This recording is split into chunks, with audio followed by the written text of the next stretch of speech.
আল্লামা মামুনুল হককে তারা ভয় পায় বলেন পার্লামেন্টে ঢুকতে দেয় না। আল্লামা মামুনুল হক পার্লামেন্ট থেকে রাজপথে আরো শক্তিশালী হবে ইনশাআল্লাহ। আমরা এক আল্লাহ ছাড়া কাউকে ভয় পাই না। আমিও মাদ্রাসায় পড়াশোনা করছি। নারায়ে তাকবীরের একটা স্লোগান দিয়ে ইনশাআল্লাহ বক্তব্য শেষ করব। বাংলাদেশে আমরা যতদিন জীবিত থাকবে, বাংলাদেশে যতদিন থাকবে, নারায়ে তাকবীরের স্লোগান চলবে ইনশাআল্লাহ।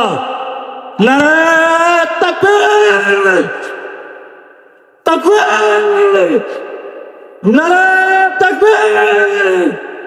সবাই ভালো থাকবেন, দোয়া করবেন। সংগ্রামে ইনশাআল্লাহ রাজপথে দেখা হবে। আসসালামু আলাইকুম ওয়া রাহমাতুল্লাহি ওয়া বারাকাতুহু।